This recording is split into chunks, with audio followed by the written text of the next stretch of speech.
Yesterday felt like my graduation. But now some of those kids have got their own. Been a while since I took a vacation. Hello အားလုံးပဲမင်္ဂလာပါကျွန်တော်မင်းသက်ပါကျွန်တော်ဒီနေ့ tutorial လေးလုပ်ပေးမှာလဲကျွန်တော်ဒီနေ့ prime lens တွေအကြောင်းကိုကျွန်တော်ရှင်းပြပါမယ် prime lens ဆိုတာဘာလဲ prime lens ဆိုတာအလွယ်ပြောရမယ်ဆိုရင်တော့ဗျာဇွန်းဆွဲလို့မရတဲ့ lens ဆိုဟုတ်တယ်မလားတချို့ကြ only လို့လည်းခေါ်တယ်เนาะတချို့ကြတော့ကျွန်တော် only လို့လည်းခေါ်ပါတယ်အဲကြတော့ prime lens ကဘာတွေကောင်းတာလဲဘာတွေအသာချက်ရှိရလဲသူကအပါချာကြဲကြဲဖွင့်လို့ရတယ်တချို့ lens တွေမှာဆို 1.8 တချို့ lens တွေမှာဆို 1.4 တချို့ lens တွေမှာဆို 1.2 ထိတောင်ဖွင့်လို့ရတယ်အဲကြတော့အလင်းအားနေတဲ့ low light ဒီပါကြရင် prime lens ကအသုံးလို့အရန်ကောင်းတယ်မရှိမဖြစ်လို့တော့ပြောလို့ရတယ်ဗောနော်ပြီးတော့သူ့ရဲ့အသာချက်ကခုနပြောသလိုပဲအလင်းပိုဝင်တယ်ပြီးတော့ကြတော့ပါချာကြဲကြဲဖွင့်လို့ရတဲ့အတွက်အလင်းပိုဝင်တယ်နောက်ခံပိုသွားတယ်ဒါပေမဲ့ကျွန်တော်တို့တွေမသိတာဗောနော်ကျွန်တော်ဒီမှာတက်ထားတယ်35 50ဒီမှာဆိုရင်85 100ပေါ့နော်100 mm အဲ့လေးလုံးကဘာတွေကွာခြားတာလဲကျွန်တော်တစ်ချက်ဒီနေ့ရှင်းပြပါမယ် brand အနေနဲ့ကြည့်မယ်ဆိုရင်ကျွန်တော်တို့သက်ဆိုင်ရာ brand ပေါ့နော်ဥပမာ Canon Sony Fuji Nikon ဆိုပြီးတော့သူသက်ဆိုင်ရာ brand တွေမှာသက်ဆိုင်ရာ prime lens တွေရှိပါတယ်ပြီးတော့ကျတော့ Sigma ရှိတယ်ပြီးတော့ကျတော့ကျွန်တော်လက်ရှိရောင်းယူရှိတယ်ပေါ့နော်ကျွန်တော်ကတော့သက်ဆိုင်ရာ brand တွေသုံးတာကြိုက်တယ် Sigma ကိုလည်းကျွန်တော် recommend ပေးပါတယ်တရုတ်တော့ကျွန်တော်သိမကြိုက်ဘူးပေါ့နော်အဲတော့ဈေးကတော့တက်တာပေါ့ low budget အနေနဲ့သုံးမယ်ဆိုရင်တော့အထိုက်အလျောက်တော့သူအဆင်ပြေပါတယ်နော်အဲ့တော့ကျွန်တော်အခုလက်ရှိတက်ထားတာကတော့ Canon 35 prime lens ကိုကျွန်တော်တက်ထားပါတယ်aperture 1.4 ထိတောင်ဖွင့်လို့ရတယ်ဈေးနှုန်းအဖြစ်တော့ကျွန်တော်လည်းမသိဘူးစိုက်ရိုက်ကြည့်မယ်နော်ကျွန်တော်အခုစိုက်ရိုက်မယ်ကျွန်တော်တို့က lens က၄မျိုးတောင်ခွဲရိုက်မှာ35ရယ်50ရယ်85ရယ်100ရယ်ဆိုပြီးရိုက်မှာဆိုတဲ့အတွက်ကျွန်တော်ကနေရာတစ်ခုတော့ပုံစံတစ်ခုသတ်မှတ်လိုက်မှာပေါ့နော်အဲ့တော့ကျွန်တော်ကဒီနားနေရိုက်မယ်မော်ဒန်ကိုကျွန်တော်၄ပေလောက်မှခွာထားရပေါ့နော်ကျွန်တော်အခု35နဲ့စိုက်ရိုက်တော့ဒီကဆောင်းလိုက်မော်ဒန်နဲ့ကျွန်တော်အကွာဝေးရ၄ပေတော်မှရှိပါတယ်ကျွန်တော်အခု35နဲ့ရိုက်ပါပါနော်35ရ frame ကျွန်တော်ကစတာspeed ကို800 aperture 1.8 နဲ့ ISO 100နဲ့ကျွန်တော်ရိုက်မယ်ကိုကအခုဒီပုံတွေကတော့ကျွန်တော်တို့35နဲ့ဆိုင်ရိုက်ထားတဲ့ပုံပေါ့ကျွန်တော်အဓိကကျွန်တော်တို့ဒါ 1.8 ထိကျွန်တော်ဖွင့်ထားတာပေါ့နော်ကျွန်တော်ကဒီဟာ1.4 ထိဖွင့်လို့ရပေမဲ့လည်းပေါ့နော်ကျွန်တော်ဒီ channel lens တွေက 1.8 တွေဖြစ်တဲ့အတွက်ကျွန်တော် 1.8 နဲ့ပဲစာပြီးရိုက်မယ်သူ့ရဲ့ frame အနေထားကိုကြည့်မယ်ဆိုရင်သူက35ဖြစ်တဲ့အတွက်ကျွန်တော်ကနောက်ခံကြက်ကြဲလေးနဲ့ပေါ့နော် white ရနေအောင်ကျွန်တော်တွေ့လိမ့်မယ်နော်ကျွန်တော်အခု50ကိုတစ်ချက်ပြောင်းပြီးရိုက်မယ်ဒီမှာကြည့်မယ်ဆိုရင်ခုနကဟိုရှက်တာအပါချာအဲ့ဆိုနေကျွန်တော်ပြန်ရမယ်နော်1 2 go 1 2 go အဲ့တော့တိတိတတ်တာကိုကျွန်တော်35နဲ့50မှာကျွန်တော် frame ကပို့ပြီးတော့50ကပို့ပြီးတော့ frame ပို့ကျက်သွားတာကိုကျွန်တော်တွေ့ရတယ်เนาะပြီးတော့ bokeh တွေပါရလဲကျွန်တော်တို့က50မှာဒီ50 prime lens မှာပို့ပြီးတော့ bokeh ကပို့ကြီးလာတယ်ကျွန်တော်တို့တွေ့ရတယ်နောက်ထပ်တစ်လုံးထပ်ရိုက်မယ်ကျွန်တော်အကြိုက်ဆုံး lens 85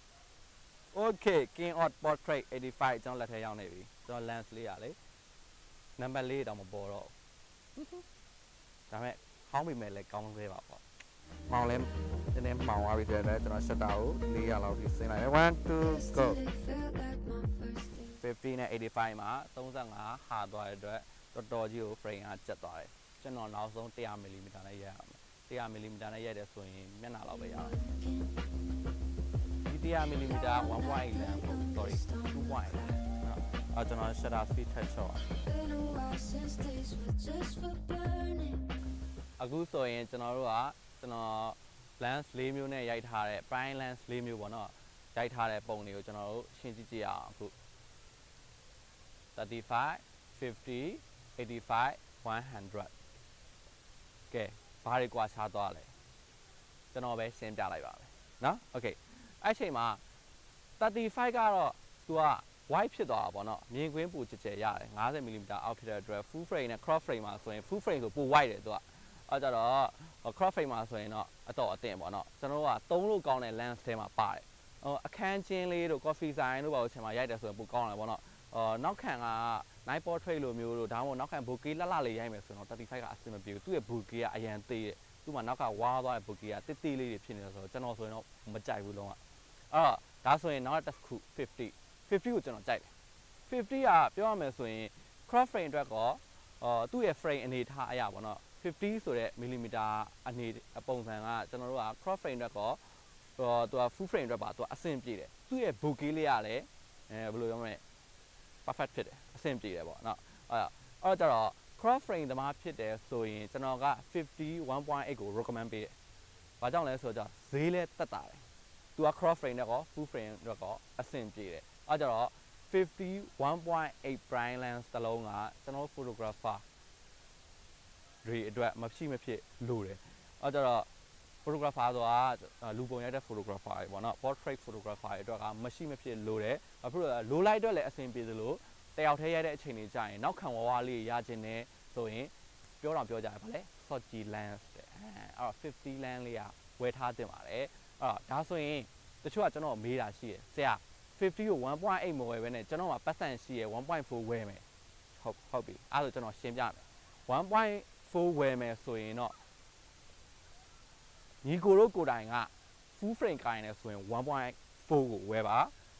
crop frame ကိုင်းနေဆိုရင်တော့ 1.4 မဝယ်ပါနဲ့။ဘာကြောင့်လဲဆိုတော့ crop frame ရဲ့ sharpness နဲ့ကျွန်တော်တို့ dynamic range နဲ့ full frame ရဲ့ sharpness dynamic range နဲ့ဘာမှမဆိုင်ပါဘူး။အဲ့ကြတော့ပြဿနာဘာဖြစ်မလဲဆိုတော့ 1.4 ကိုဝယ်မယ်ဆိုရင် crop frame သမားက9ပုံရရင်တစ်ပုံနှစ်ပုံပဲ focus ပြတ်တာမျိုးဖြစ်လိမ့်မယ်။အဲ့ပြဿနာတော်တော်ကိုအဆင်မပြေပါဘောနော်။ဟာငါ lens ကြီးပဲမကောင်းတာလို့ဘာလို့အဲ့လိုမျိုးအဲ့ပြဿနာတွေအကိုတို့ရင်ဆိုင်ရလိမ့်မယ်။ကျွန်တော် 60 မှာတစ်ခေါက်ဘာတွေ့ရလဲဆိုတော့ကျွန်တော်50 prime နဲ့ကျွန်တော်ရိုက်တယ်လုံးဝ focus မမိကျွန်တော်မျက်နှာထောက်ရင်ရင်ဘက်ကိုမိရင်ဘက်ကိုထောက်ရင်မျက်နှာမိအဲ့တော့နောက်ဆုံးကျွန်တော်ဆိုင်သွားပြီးပြဘာဖြစ်လို့လဲဆိုတော့ mid lens ကမိပါတယ်တဲ့အဲ့မှာသူကျွန်တော်နောက်ဆုံးကျပြဿနာတစ်ခုရှာတွေ့သွားတယ် AF operation မှာဆိုရင်ကျွန်တော်တို့က one shoot ရဲ့ AI focus ရဲ့ AI စာဝယ်ဆို3ခုရှိတယ်အဲ့တော့ focus point နေတဲ့ကင်မရာတွေဖြစ်စီ focus point နေတဲ့ကင်မရာတွေဒါမှမဟုတ်ရင် crop frame ကင်မရာတွေဆိုရင်50 prime lens သို့မဟုတ်တခြား prime lens 35ဖြစ်ပေါ့နော် prime lens တက်ရိုက်မယ်ဆိုရင်ကျွန်တော်တို့က AF operation မှာကျွန်တော်တို့က AI focus ကိုထားပြီးရိုက်မယ်ဆိုရင် focus ပိုမိရပေါ့နော်ပြီးရင်အပါချာ 1.8 ထိဖွင့်လို့ရပေမဲ့လေ 2.0 2.2 လောက်နဲ့ရိုက်တယ်ဆိုရင်ပို့ပြီးတော့ focus ပိုမိနိုင်ပါတယ် shutter speed ကို100အောက်ကိုတော့လုံးဝမချပါနဲ့လို့ထပ်လောင်းကျွန်တော်သတိပေးခြင်းပါတယ်ဒါဆိုရင်85အကြောင်းဆက်ပြောမယ်85ကျွန်တော် prime lens ထဲမှာအကြိုက်ဆုံး85เนาะဈေးနှုန်းအဖြစ်ကြောက်မယ်ဆိုရင်4သိန်းခွဲဝန်းကျင်လောက်ရှိရယ်သူ့ရဲ့ bokeh က50ရက်ဆိုင် bokeh ကပိုကြီးသွားတယ်ကျွန်တော်အဲ့ဒါကိုကြိုက်တယ်ပိုကြီးသွားတယ်အယောင်ပိုဆိုးတယ်သူမှန်သားတွေပါဆိုတော်တော်မိုက်တယ်เนาะအဲ့ဒါကြောင့်အကိုတို့က full frame ကိုင်မယ် full frame ကိုင်တဲ့ photographer တယောက်ဖြစ်တယ်ဆိုရင်တော့5085 got it share ပဲเนาะဒါဆိုရင်အခုနောက်ဆုံးကျွန်တော်100 mm ပုံလေးကို100 mm နဲ့ရိုက်ထားပုံလေးကိုကျွန်တော်ကြည့်မယ်နောက်ခံကပူဝါးသွားတယ် bokeh ကပူကြီးသွားတာကိုเนาะပူဝါးသွားတယ်ဗလားအဆင်းကိုရောက်သွားအဲ့ဒါကျွန်တော်မကြိုက်တော့ကျွန်တော်ကအလုံးလေးဖြစ်နေမှကြိုက်တယ်အဲ့ကြတော့ဒါတော့ 2.8 နဲ့ရိုက်ထားတာเนาะ 2.8 ဒါပေမဲ့ तू တယ်လီလုံးဝဖြစ်သွားပြီဆိုတော့အတွက်ကျွန်တော်တို့ကဒီကောင်နဲ့ portrait ရိုက်မယ်ဆိုရင်နောက်တစ်ခု तू ကတခြား lens တွေ35 50 85တဲ့ तू ကဘာကောင်းလဲဆိုတာတစ်ခုကောင်းတဲ့ဟာတစ်ခုတော့ရှိတယ်ကျွန်တော်တွေ့ရပါတော့ तू ကလူပုံရိုက်မယ်ဆိုတွေ့ရောနောက်ခံတော့ပိုဗလားဖြစ်တယ်နောက်ခံပိုဗလားဖြစ်တယ်တွေ့တယ်35ကိုကြည့်မယ်ဆိုရင် तू ကအချောင်လေးရိုက်တာပြဿနာမဟုတ်အနီးကပ်ရိုက်ပြီဆိုရင် तू distortion တွေဖြစ်ကုန်တယ်။ကွာတဲ့လူရိုက်ရင်ပိုဝမယ်။50ကတော့ပုံမှန်အဆင်ပြေပေါ့နော်။ तू ကကျွန်တော်အကောင်းဆုံးလို့ဘယ်လိုပြောမလဲရွေးချယ်လို့အကောင်းဆုံး lens လို့ကျွန်တော်ဘက်က recommend ပေးရဲ့85ဆိုရင်တော့50တဲ့ပိုပြီးတော့ portrait ရိုက်လို့ပိုကောင်းတယ်100ကတော့ကျွန်တော် portrait တက်ကကျွန်တော်မကြိုက်ဘူးနောက်ခံအရန်ဝါလို့ဒါပေမဲ့လူတော့တွေ့တယ်ပြီးတော့ကျတော့သူမှာက micro ရိုက်လို့ကောင်းတယ်လူထက်ဆိုင်တော့ micro ရိုက်တာပိုကြိုက်တယ်100 mm မှာဆို okay အဲ့ဆိုရင် prime line နေနဲ့ပတ်သက်ပြီးတော့အခု ဘာရွေးချယ်ရမလဲဆိုတာဒီဗီဒီယိုလေးကြည့်ပြီးတော့အတော့တန်သိတော့အောင်ပေါ့နော်တကယ်လို့မရှင်းလေးရှိရဆိုရင်လည်းကျွန်တော်ရဲ့ Facebook Messenger မှာဖြစ်စေနောက်ဖုန်းဆက်ပြီးကျွန်တော်ဖုန်းနံပါတ်လည်းကျွန်တော် Facebook အကောင့်မှာတင်ထားရှိပါတယ်ဖုန်းဆက်ပြီးဖြစ်စေမေးမြန်းတိုင်ပင်ဆွေးနွေးလို့ရပါတယ်ကျေးဇူးအများကြီးတင်ပါတယ် Smiling